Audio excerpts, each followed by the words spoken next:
लड़का लड़की दोनों एक दूसरे से प्यार करते हैं, वो दोनों भागते हैं, मरता कौन है? चाचा। दोस्तों आज की जो क्राइम स्टोरी है, इस स्टोरी में एक व्यक्ति का कुछ लोग अपहरण करते हैं और बाद में उसको मार करके उसके 36 टुकड़े करके चंबल नदी में फेंक देते हैं। दोस्तों ये क्राइम स्टोरी ऐसी है जिसमें इन्वॉल्वमेंट कुछ लोगों का होता है, लेकिन 11 लोगों को इस केस के अंदर मुलजिम बनाया जाता है। और एक मुलजिम तो ऐसा था जिसको पता ही नहीं था कि मर्डर हुआ है, लेकिन उसकी छोटी सी गलती उसको भी इस अपराध के अंदर आरोपी बनाती है, जेल जाना पड़ता है, बाद में ज़मानत होती है। तो स्टोरी शुरू करने से पहले सबसे पहले तो आप ये बता दीजिए कि आप कहाँ से देख रहे हैं स्टोरी, कमेंट करके किस स्थान से देख रहे हैं। तो स्टोरी है ये 19/8/2011 की घटना है, जहाँ पर एक व्यक्ति का अपहरण होता है।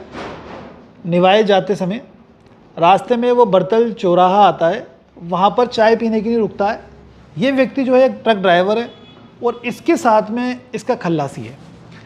बजरी का ट्रक लेकर के जा रहे हैं टोंक से जयपुर की तरफ। चाय के नहीं रुके, एक गाड़ी आती है, उसमें कुछ लोग होते हैं, अपहरण करते हैं, उसको डाल के ले जाते हैं।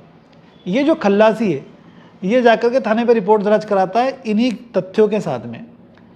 लेकिन जो व्यक्ति जगदीश है, जिसका अपहरण हो रहा है वो जगदीश है, इसका जो खल्लासी है वो राम कल्याण है।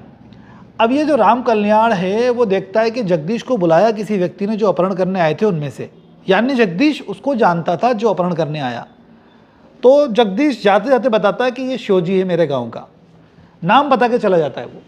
तो इसलिए रिपोर्ट के अंदर शिवजी का नाम आता है और अन्य व्यक्तियों का नाम आता है, जो दर्ज कराता है जाकर के ये व्यक्ति जो कि खल्लासी है कि साहब इस तरह से कुछ लोग गाड़ी में आए, कमांडर गाड़ी थी, उसमें डाल करके ज़बरदस्ती जगदीश को लेके चले गए। बरौनी थाने की तरफ से लेकर के गए हैं। इस रिपोर्ट को पुलिस क्या करती है, बहुत हल्के में लेती है और किसी प्रकार से कोई नाकाबंदी नहीं करती। अगर पुलिस एक्टिव होती, नाकाबंदी करती, तो निश्चित तौर पे ये व्यक्ति शायद जिंदा होता। अब अचानक से इस व्यक्ति का अपहरण क्यों हुआ, ये एक सवाल हो सकता है आपके मन के अंदर।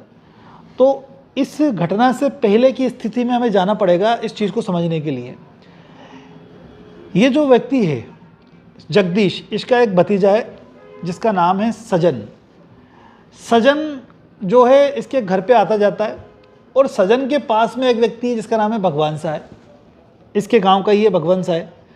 और भगवान सा है की भतीजी है जो शिवजी की लड़की है, वो किसके पास आके रह रही है?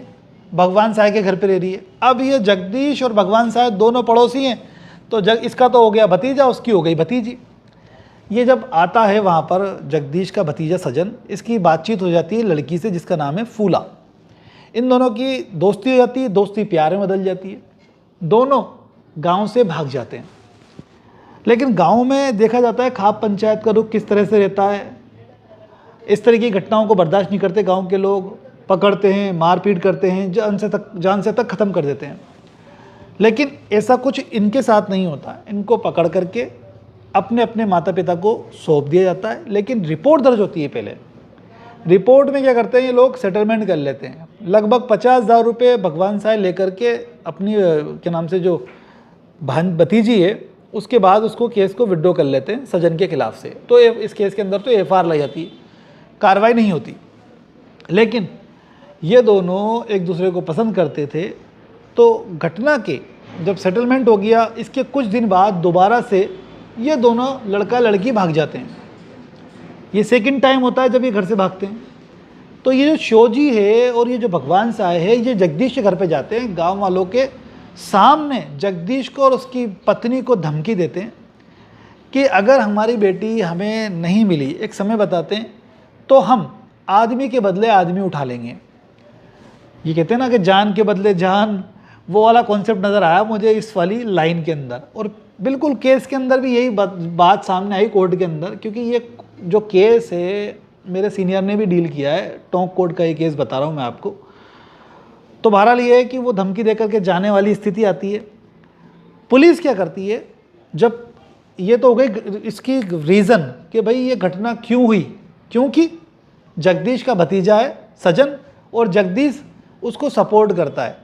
तो खुन्नस में जगदीश को उठा लिया बरतल चौराहे से, निवाई थाने पे रिपोर्ट दर्ज हो गई। अब पुलिस अगर नाकाबंदी कर लेती तो शायद उसी समय पकड़ में आ जाते वो लोग और वो बच जाता। लेकिन भाई 10 दिन तक कोई सूचना पुलिस को नहीं मिलती। 11वें दिन कापरेन पुलिस से सूचना मिलती है कि किसी व्यक्ति की बॉडी हमें मिली थी चंबल नदी के अंदर, जिसका हमने अंतिम संस्कार कर दिया है। अब दोस्तों, जो पुलिस है इस मामले के अंदर गांव में जाती है तो वही बात निकल के आती है कि भाई ये जो लड़का लड़की है दोनों का चक्कर था, दोनों भाग गए थे, पहले रिपोर्ट हुई थी, उसके बाद राजीनामा हो गया था।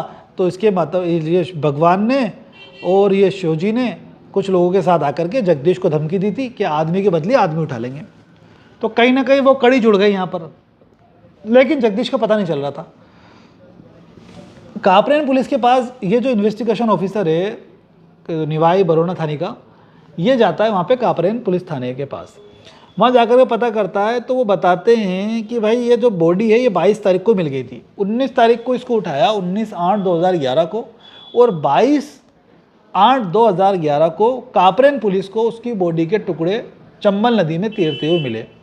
जब वहाँ के गांव के लोग चंबल नदी की तरफ नहाने जा रहे थे तो उनको दिखाई दी कि यार बॉडी के टुकड़े हैं, यहाँ पर शरीर किसी व्यक्ति के शरीर के अंग हैं। तो तुरंत पुलिस को सूचना दी, पुलिस मौके पर जाती है, टुकड़े कलेक्ट करती है, लोगों की आसपास पहचान करने का प्रयास करती है। कापरेन पुलिस का ये कहना है, जिसको बाद में इन्वेस्टिगेशन के अंदर इन्वेस्टिगेशन ऑफिसर ने इन्वॉल्व किया, पूरी उसकी जो फाइंडिंग थी, रिसर्च, उसको भी मतलब उसकी जो जांच थी उसको भी उन्होंने अपनी जांच में शामिल किया, जो बरौनी थाने की पुलिस थी निवाई के पास। तो बहरहाल ये है कि जब पुलिस वहाँ जाती है तब तक तो उसका अंतिम संस्कार हो जाता है, पता नहीं चलता, अखबार में भी निकालते हैं वो तो पहचान नहीं होती। तो फिर जो पुलिस ऑफिसर है वो उस स्थान पर जाता है जहाँ पे अंतिम संस्कार हुआ, और वहाँ से कुछ बॉडी पार्ट को कलेक्ट किया जाता है, और उसके जो क्या नाम से खोपड़ी है उसका और जबड़ा, उसका कुछ पार्ट उसको मिल जाता है पुलिस को, वो भी लेकर के आते हैं। उसमें दांत भी लगा हुआ था उसका, जगदीश का। अब ये क्या है कि ये जो शरीर का टुकड़े मिले, ये जो पार्ट्स मिले, इनसे ये कंफर्म नहीं हो पा रहा था कि भाई ये जगदीश ही है क्या, कैसे करें सेटिस्फाई, कैसे माना जाए कि ये जगदीश ही है। तो कोई भी व्यक्ति हो सकता है। तो उसकी माँ का नाम है आनंदी देवी, उसका डीएनए और जो बॉडी के पार्ट्स मिले थे उनका डीएनए मैच करने के लिए एफएसएल में भेजा जाता है, और वहाँ से एफएसएल में ये बात निकल के आती है कि ये दोनों माता के नाम से इन दोनों का ब्लड रिलेशन है, यानी वो जगदीश की ही बॉडी है, ये कंफर्म हो जाता है कोर्ट के अंदर। तो इस केस के अंदर कुल मिलाकर पुलिस ने 11 लोगों को गिरफ्तार किया, 11 लोग कोर्ट में गए। बात निकल के आई कोर्ट के अंदर कि किस तरह से इसको यहाँ से उठाया गया। बरथल चौराहे से जब ये चाय पी रहा था, कमांडर गाड़ी में आए, तो सबसे पहला तो हो गया कंप्लेनेंट जो खल्लासी है उसके बयान हुए। लेकिन वहाँ पे एक व्यक्ति और चाय पी रहा था जिसकी गाड़ी का स्टीयरिंग खराब था, वो भी गवाह के रूप में आया। उसने ही बताया कि साहब ये मेरे सामने उठा के लेके गए थे कमांडर जीप के अंदर, वो कोर्ट में बयान देता है करके। इसके अलावा रास्ते में गाड़ी को रोक करके इस व्यक्ति के साथ मारपीट की गई थी, जगदीश की, किसी सुनसान जगह पर रोक लिया इन्होंने रास्ते के अंदर ही, और कुछ लोगों ने मारपीट की। तो क्रॉस एग्जामिनेशन के अंदर ये बात निकल के आई जब उसके वकील ने, मुल्जिमान के वकील कौन, हम 4 वकील थे कुल मिला के, अलग अलग वकील ने क्वेश्चनिंग की। तो भाई 3-4 लोगों को देखना बताया मारपीट करते हुए, तो मतलब संख्या 11 थी तो 3-4 पे आ गई, यानी मतलब ये होगा कि कन्विक्शन रेट अब 3-4 का होगा, मारने वाले 3-4 हैं। और उनका ये कहना था कि शायद उसको वहीं पे मार दिया था उन्होंने, मार के। जो कोर्ट के सामने ये एविडेंस हो रही है, गवाह कोर्ट में उतर रहे हैं, वो ये बता रहे हैं कि हमने देखा 2 व्यक्ति इस तरीके की बयान देते हैं, जिसमें से एक तो चेंज कर जाता है अपनी बात को कि साहब मैंने तो कोई घटना ही नहीं देखी, मना करता है, हॉस्टाइल हो जाता है। तो हॉस्टाइल होता है तो किसको बेनिफिट मिलेगा, जो मुलजिम होंगे। इसके बाद ये निकलते हुए पहुंच जाते हैं सर कोटा की तरफ। कोटा के यहाँ पर जो गांव है जिसमें वो क्या नाम से एक भगवान साय नाम का व्यक्ति है, उसको उसके घर पे जाते हैं, वो गाड़ी के अंदर बॉडी पड़ी हुई है। अब यहाँ पे वो भगवान साय का रोल नहीं है, अभी तक उसे पता ही नहीं है कि बॉडी है उसकी गाड़ी के अंदर। और उसके घर में जाकर के वो कहते हैं यार कुल्हाड़ी की ज़रूरत है, हमें कुल्हाड़ी ले लेते हैं। उसके कुल्हाड़ी लेकर के उसके पीसेस करते हैं, उसको पता नहीं है कि वो पीस कर रहे हैं उसकी कुल्हाड़ी से टुकड़े किए, बाद में चंबल नदी में ले जाकर फेंक दिया। जब उसको पता चला कि भाई कुल्हाड़ी किस काम में आई, खूनम खान हो रही थी पूरी कुल्हाड़ी इसकी, तो यहाँ पर उन्होंने क्या करा, साक्ष्य को छुपाने की कोशिश की, सबूतों को नष्ट करने का प्रयास किया। जो बॉडी है वो नज़र में आ जाएगी तो उसके अकॉर्डिंग भी धारा जुड़ जाती है। तो कुल मिलाकर इस तरह से लगभग पुलिस ने 11 लोगों को मुलजिम बनाया था इस केस के अंदर, जिनकी सुनवाई हुई। सुनवाई के अंदर पुलिस ने 364 आईपीसी लगाई। 364 आईपीसी कब लगाई जाती है? अगर किसी व्यक्ति का अपहरण इसलिए किया जाए कि उसकी हत्या करना हो। अगर हत्या करने के इरादे से अगर किसी व्यक्ति का आप अपहरण करते हो तो 364 आईपीसी लगा सकते हैं, लगाई जाती है, जिसमें कोर्ट ने उनको 2 व्यक्तियों को 7 साल तक की सज़ा दी थी। जिसमें जो नाम है जिनको सज़ा दी गई, एक तो शिवजी है और दूसरा है मुकेश। इन दोनों का ज़्यादा इन्वॉल्वमेंट था। 364 में इनको 7 साल की सज़ा दी, प्लस 5-5 हज़ार रुपये का दोनों को फाइन भी लगाया। और 302 में भी इनको कन्विक्ट किया। 302 आईपीसी हत्या के लिए, दंड के लिए सज़ा दी गई है। इसमें आजीवन कारावास की सज़ा दी गई है। 302 आईपीसी में अधिकतम मृत्यु दंड की सज़ा दे सकते हैं, लेकिन 10-10 हज़ार रुपये का फाइन भी इन पर लगाया। और 201 में सबूत नष्ट करने का इन्होंने प्रयास किया, बॉडी के टुकड़े करके चंबल में फेंके थे। तो 201 आईपीसी के अंदर भी इनको कन्विक्शन हुआ कोर्ट के अंदर, जिसमें 3 साल तक की सज़ा हुई। 2 मुलजिम और थे, जिसमें मेघराज, उसको 364 में 7 साल की सज़ा हुई और 302 में आजीवन कारावास की सज़ा हुई। सुरयान नाम का व्यक्ति था एक, उसको भी 364 आईपीसी में 7 साल तक की सज़ा हुई।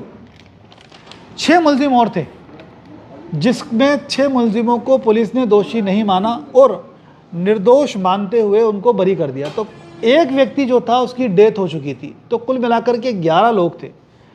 अब बात ये समझ में आ रही निकल कर कि पुलिस ने कितने लोगों को मुलजिम बनाया? 11 लोगों को मुलजिम बनाया। जो स्टोरी के अंदर इन्वॉल्व होते गए कि भाई 5-6 लोग थे, देखना बताया तो 5-6 लोग भी इन्वॉल्व कर लिए। बाद में जब 3 लोग बाद में चढ़े थे, ट्रेवल करते समय 3 उतरे थे, तो उसको 10 कर लिया। एक व्यक्ति भगवान सहाय था जिसकी कुल्हाड़ी का इस्तेमाल किया, तो 11 लोग कर लिए इन्वॉल्व। मैं ये कहना चाह रहा हूँ इस सिचुएशन में कि अगर कोई जानकारी आपको आ गई, उसमें आपका ज़रा सा भी इन्वॉल्वमेंट आ गया, तो आपको पुलिस मुलजिम बना देती है। यहाँ पे कुल्हाड़ी ली उसकी, भगवान सहाय की, उसको मुलजिम बना दिया, जेल में गया, बाद में जमानत हुई, बरी हो गया इस केस के अंदर, वो बात अलग है। तो बात सिंपल सी है कि अगर कोई व्यक्ति किसी अपराध में ज़रा सा भी इन्वॉल्वमेंट रखता है तो उसको भी दिक्कत आती है। तो हमें ध्यान रखना चाहिए कि चने के साथ घुन जैसे पिसता है ना, वो ऐसे पिसता है। आपकी चीज़, आपसे कोई हथियार लेकर के जा रहा है और उसने कोई अपराध कर दिया, तो आपका इन्वॉल्वमेंट आएगा, क्योंकि आपने अपराध दिया था, चाहे लाइसेंस ही क्यों ना हो। तो ये थी आज की क्राइम स्टोरी, जहाँ पर लड़का लड़की दोनों एक दूसरे से प्यार करते हैं, वो दोनों भागते हैं, मरता कौन है? चाचा। और उसके माता पिता, मतलब उसके लड़की के जो पिता है, उनको जेल हो जाती है। आज तक जेल में है, पेरोल पे बाहर आते हैं। हाई कोर्ट के अंदर अपील पेंडिंग है। तो दोस्तों, ऐसी क्राइम स्टोरीज हमारे चैनल पे आती रहती है, इसलिए हमारे चैनल को सब्सक्राइब जरूर करें। Thanks for watching guys.